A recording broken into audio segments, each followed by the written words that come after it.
waiting. It's bad. Tonight, the full exclusive interview with Donald Trump, the world's most outspoken politician. Donald J. Trump is calling for a total and complete shutdown of Muslims entering the United States until our country's representatives can figure out what the hell is going on. As America's best-known billionaire sets his sights firmly on the White House. We are going to make America great again. He reveals his thoughts on how he would deal with the Islamist terror threat. I would hit ISIS so hard you wouldn't believe it. And you've got to take them out, and you've got to take them out harshly, and you've got to take them out fast. On gun control. If you take Paris, they just killed 130 people. If you had a few people standing on the other side of the room that had guns to their waist or guns wrapped around their ankle, it wouldn't have been the same thing, Piers. And on his nemesis, Hillary Clinton. Well, she's close to incompetent. She's not a leader, and I don't think she has the strength or the energy to be president. He's gone from joker to leader of the pack. Could Donald Trump soon be the most powerful man in the world? To make America great again.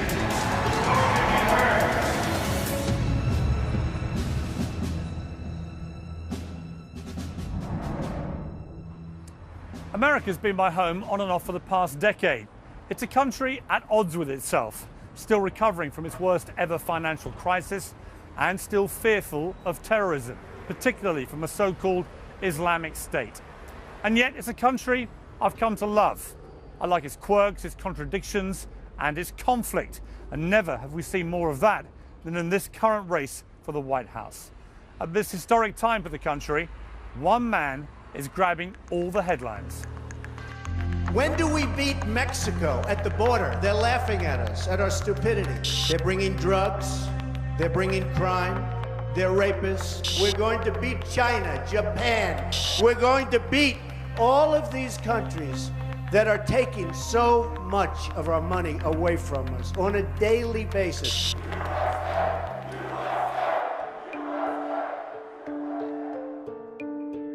Donald John Trump was born in June 1946 into a life of privilege, son of a wealthy real estate developer. Aged 28, he took over his father's successful business empire. He's now estimated to be worth upwards of $4.5 billion and owns properties across the US, including the iconic Trump Tower in Manhattan.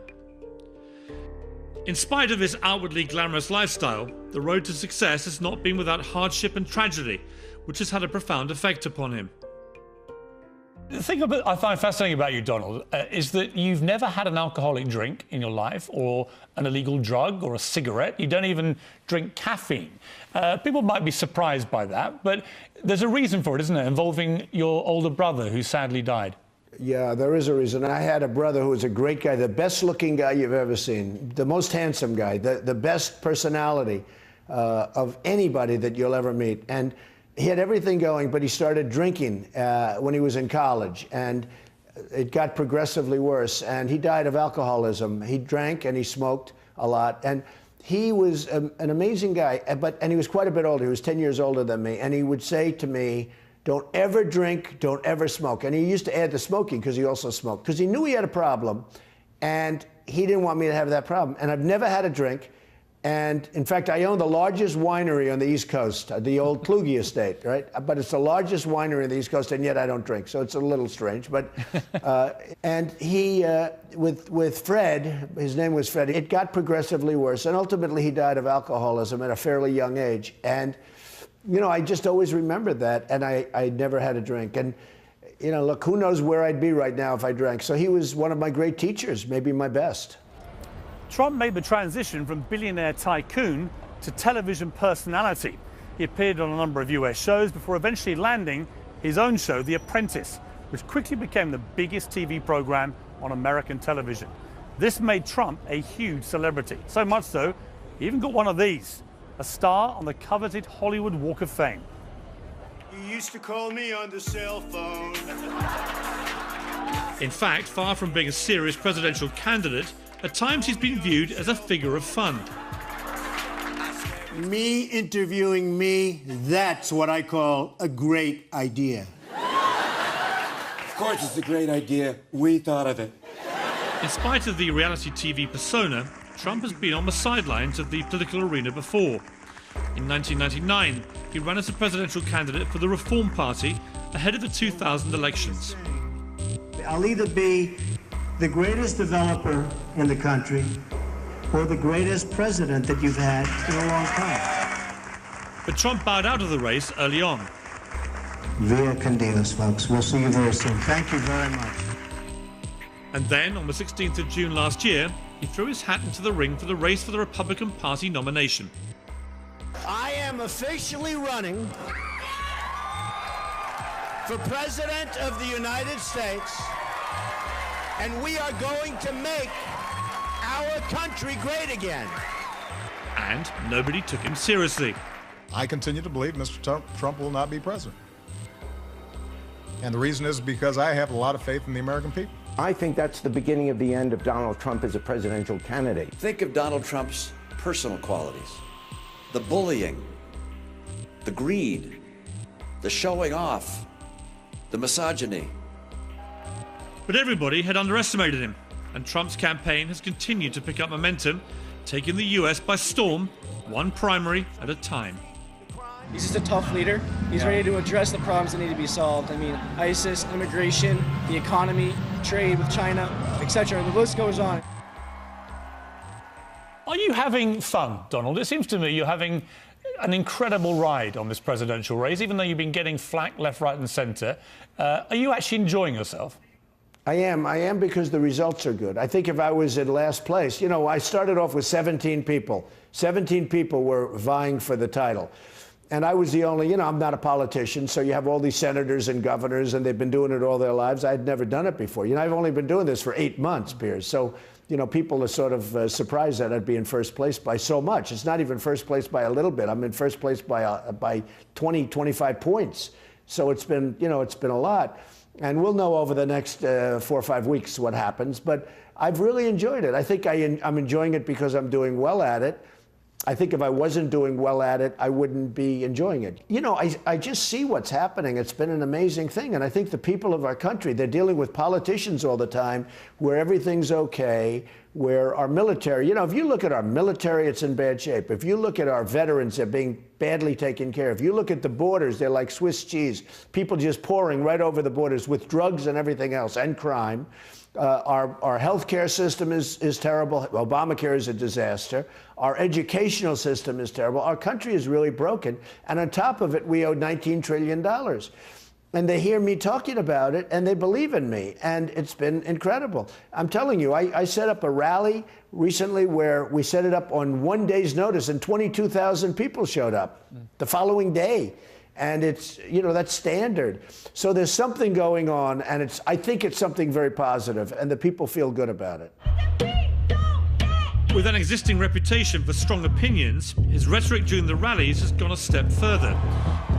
Much of what he said on the campaign trail has been more than just a little controversial. Mexico, when I say we're building a wall, we're going to build a wall. Believe me.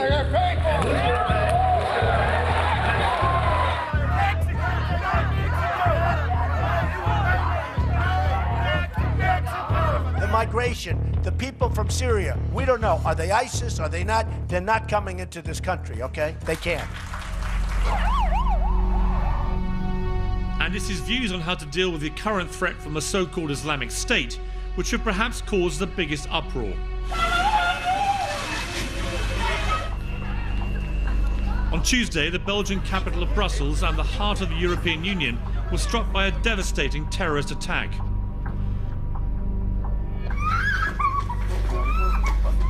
This was a coordinated onslaught believed to have been executed by men radicalized inside European communities. Give me your reaction to what has happened. Well, I think it's outrageous. I think that when they caught the young person, the person that was in charge, or I guess he probably wasn't totally in charge, they don't even know who was in charge of the Paris bombings. When they caught him, he was in his neighborhood and where he grew up, and nobody even turned him in, and supposedly this is retribution for that. I think it's a disgrace. I knew Brussels years ago, and I was there probably 3 or 4 times, and it was so beautiful. and so secure and so safe. And now it's an armed camp. And I'm even talking before this new bombing. It's like a different world, a different place. There's no assimilation. What's going on there and what's going on in many other locations like Paris and others is a disgrace, an absolute disgrace that we allow it to happen.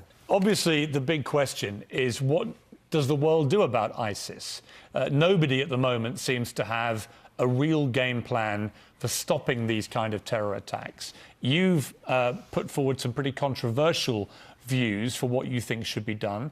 But in light of what's happened in Belgium and in Paris and indeed on mainland America, just clarify for me what you would do. If you were President of the United States tomorrow, what would you do and what would you tell countries in Europe to do to combat ISIS?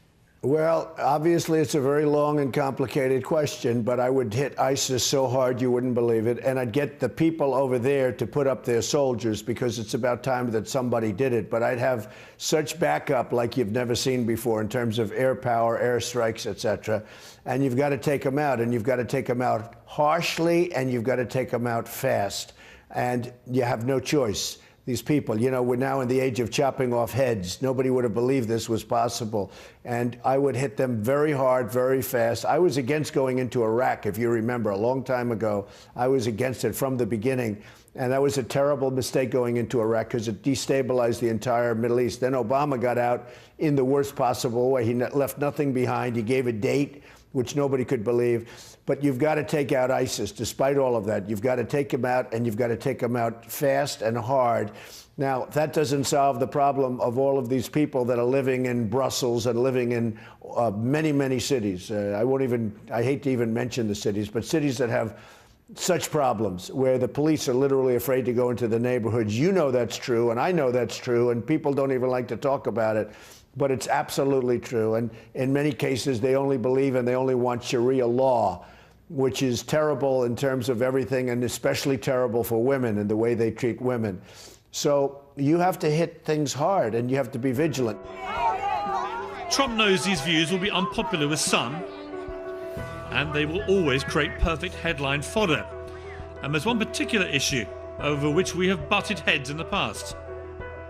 If you take Paris, they just killed 130 people. If you had a few people standing on the other side of the room that had guns to their waist or guns wrapped around their ankle, it wouldn't have been the same thing, Piers.